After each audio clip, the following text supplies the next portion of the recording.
Does handwriting matters? When an examiner checks your answer paper, you really don't know in which mood they are. They might be happy, they might be sad, they might be angry, they might be unpleasant at that moment. So, how to please them at the very first glance with good handwriting? Okay, so now what is considered as good handwriting? Now, a lot of people might be thinking that writing beautifully is considered as good handwriting. Not only beautifully, bro, you have to present it in a good manner. You don't require a very beautiful cursive writing to engage your examiner in your answer paper. You just need to be presentable. So in today's video, we're going to talk about how to improve your handwriting in just 10 minutes. No matter how bad you write, no matter how worse you write, with today's video in 10 minutes you will learn how to improve your handwriting and it will look so good. It will impress the examiner 110%.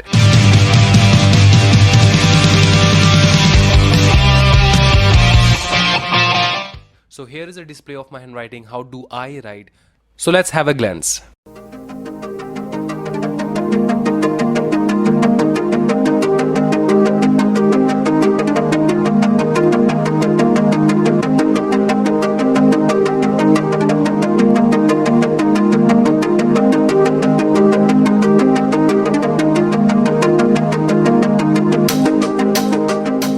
So the first goal is avoid writing in cursive and start it very slow. Okay, so look at this video. I'm using a ink pen. So how do you write beautifully? When I try to write, you just see that how I'm writing this. Okay, I'm not writing in a cursive way.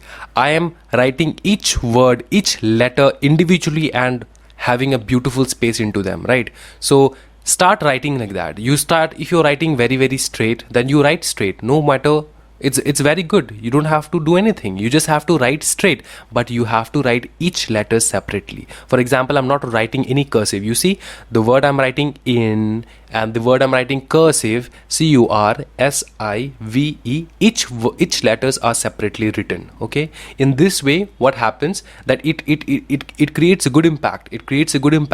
And when you see in the answer paper, it seems like everything is clear. Okay, everything is clear. Good handwriting is always, the presentation is how good am I being able to understand what you have written. Okay, this is all about good handwriting. You don't need to write cursive. You just write each word separately, each letter separately and constructive manner. You just have notice I've written every line. All the words have single separate letters. Okay, few of the letters may touch one another, that's okay, but while you're writing, you have to write each letter separately. Not an elephant nor an ant. Okay, so you have to write your letters in a medium large handwriting. Okay, you can't write very small, nor you can write very large. Okay, it will have a bad impact on the examiner. Each and every letter that you're writing should have equal size. This is what you have to maintain, and this is what you have to understand. This, just like the word I'm writing here, good, GOOD. Each word have a good size. Okay, nor it's too big nor it's too small. Every letter has an equal size. Every letter is having a equal size. This is what it matters.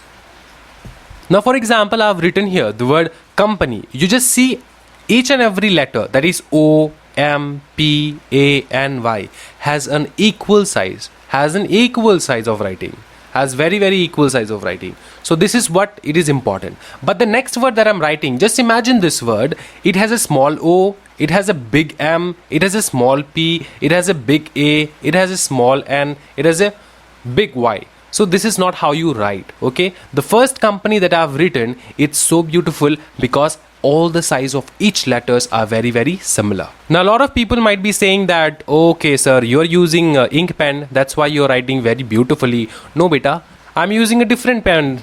So let's start with a different pen. This is the Pilot Hi-Tech V.7. So let's see how do we write with this. My name is Shuman Ghosh. Now just check the letters that I'm writing. Check these letters. I'm not writing beautiful cursive. I'm just writing simple words but separately. This is how we write so beautiful. Each letter should have efficient gaps and then spaces among them. Okay, spaces among the words should be equal. The spaces among the words should be equal, and the gaps between the letters should be equal. This is what we have to understand. Okay, I'm writing again, just check it out. My name is Shumon Ghosh. Now here we will see that each and every letter has a similar height. Each and every letter has a similar height. The H that you are writing, the G that you are writing, the M you are writing are having beautiful height. Okay, this is what you also should maintain.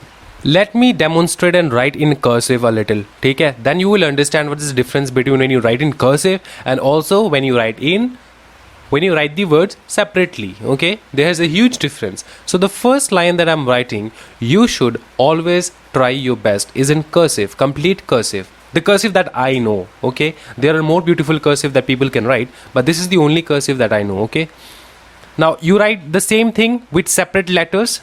You should always try your best. Okay, you just see this line, just see this line, the upper line and the second line, which is more clearer. The upper line might be more beautiful because cursive writings are always beautiful, but the second line that I've written, it stands out, and it's beautiful, it looks beautiful. Okay, if the examiner sees, they will say there is no difference between writing a cursive and writing each word separately. You just have to maintain the gaps. You just have to maintain the spaces between the words. Okay, spaces between the words and the gaps between the letters. This is what you have to maintain. One of the most important advice is how to hold a pen. Okay, how to hold a pen for a beautiful handwriting. The first thing is you just look at this pen that I'm demonstrating over here. I'm not holding the pen at the very nearest to the nib or very far from the nib. Okay, you just have to hold the pen equally, in the equal distance, where there is a position where the manufacturer have given a position just an inch above your pen nib. You just have to hold it there. Even if you're holding another pen, if you're holding a, for example, I'm taking a Pilot pen. Okay, over here also you just have to concentrate where you're holding. You can't hold too near to the nib. Okay, you just can't hold there. This is the wrong process of holding a pen. You just can't hold too far from the nib. Okay, this is also a very wrong process. A lot of guys do write like this, but you just have to hold it in the proper, just an inch above of the pen. You have to hold it there. This is the good way of holding it. Okay, now to break all the myth, I'm just going to use a ball pen over here. This is a ball pen, a Pantonic pen. It's a Pantonic pen. 10 रुपए का कलम है. देखो कैसे start करते हैं. My name, अब देखो रॉकेट फास्ट जा रहा है. देखो, my name is Shumon Ghosh. So rocket fast. Why? Because ball pen से क्या होता है पता है? It literally gives you the horsepower of running through your entire paper. Okay. My name is Shumon Ghosh. So no matter what kind of pen you're using, does not matter at all. If you have a good writing practice, and you should write like you mean it. Okay, like for example, you should love like you mean it, so you should write like you mean it. ठीक है ना? So no matter what kind of pen you're using, you have to engage yourself in writing. Pantonic pen, even though if you're writing with a Pilot high-tech V7 pen or you're writing with a Parker ink pen, ठीक है, it does not matter at all. Okay, you just have to maintain it. So these were the few tips for you all. I hope that you all liked the tips very much.